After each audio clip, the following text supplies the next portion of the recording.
So Queen Elizabeth II is the oldest British monarch ever. Yes, she is. That's true.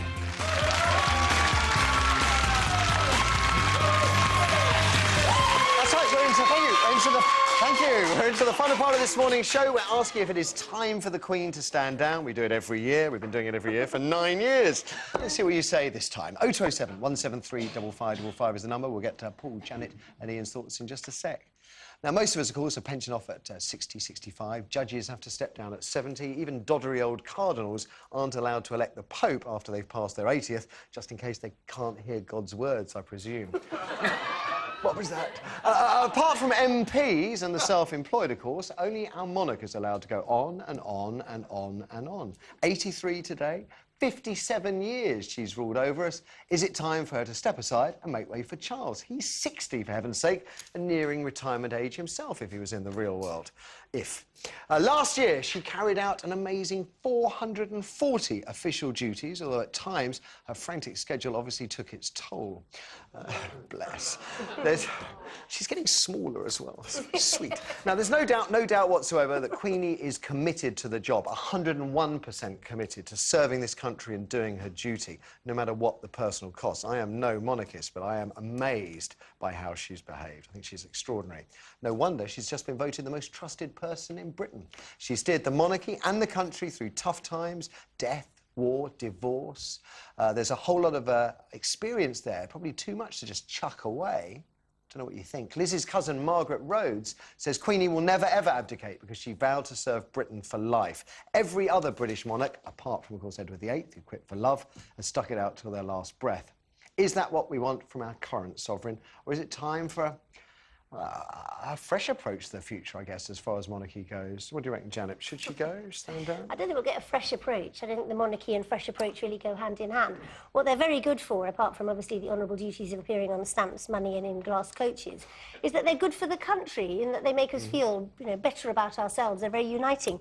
So a good old abdication and a subsequent coronation would do wonders for public morale. As now William or in and... 3 years' time when she's done 60 years on the throne? That poor... No. No. Golly. I mean, I know they... Well, you know, she's at the top of her game. She's done over 400 appearances this year. Yes, she's that's a lot of times to say, have you travelled voted the far? most trustworthy by a long, long way, because I think she takes her role seriously. Some of the other runners and riders in that were Sir Alan Sugar. I'm not saying he's not trustworthy, but, you know, it's, I mean, he's far from it, but it's just, you know... It was also the rest of the royal family. Yeah, that's true. She's got a true interest in the brand. I think she should go, because what she's doing to Charles is making him look the heir and the spare simultaneously. Hang on, the rules are you do the job until you pop your clogs. Well, It's not that you give up halfway through and hand over. That's not the job description.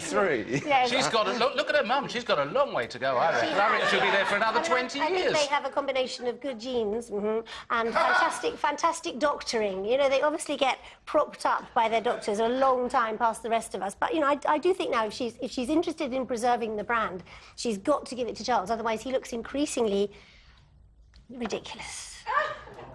I think he's already ridiculous. Well, yeah, of course he's ridiculous, but, you know... I like him. Nobody ever listens to him. I think he's great. King, shouldn't he? I think she should stay on. I think she's done a wonderful job for us. She's been very steadfast and fast. And, in fact, without wishing to give my age away, I remember being there in 1953, waving my little flag, and I'm still waving it. Wouldn't you, and maybe this is a really soft part of me here, but I just think, because I truly believe she's inspirational as a monarchy, truly put the country duty first. Yeah.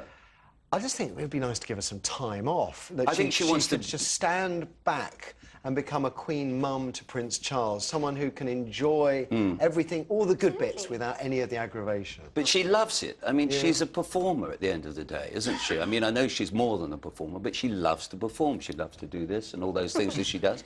And that's a terrible thing to say. But the thing I think she wants to do is, I mean, Victoria reigned for, what, 60 years, was it? So she's only got another 3 years. So I think that's very much part of her remit. But I don't think this is about a poll and rankings as to how long she can last. I think she views it that it is her duty and her job to serve until she dies. But I think she wants to reign for 60 years. I bet you, if Prince Charles wasn't here, if Prince Charles wasn't here, and we had Prince William as the ascendant, I suspect that we'd get different calls from the ones we're going to get now, which I imagine, I'm just guessing here, that you guys are going to say, let her reign forever. Let's hear what you have to say. Amy. OK, we'll start with Christine then on line 1. Morning, Christine. Morning, Matthew. Morning. So, what do we think? Should she stay? Should she go? Well, nobody said anything about Henry Fonda when he made On Golden Pond. No, that's true. You know, I'm 67, going on 45. Yes. I'm causing more havoc since I retired. The world is regretting deeply that I retired. I've got nothing better to do than shake everybody's backside. You don't think... Because I think Janet has a very fair point. I think that the longer she stays on, the harder it becomes for Charles. That's not the point, is it? When does your mum stop being your mum? She's the one constant in today's life. Yeah. In this throwaway society, and we do it with people. We're throwing people away, forgetting that it's going to be our turn to be thrown away one day.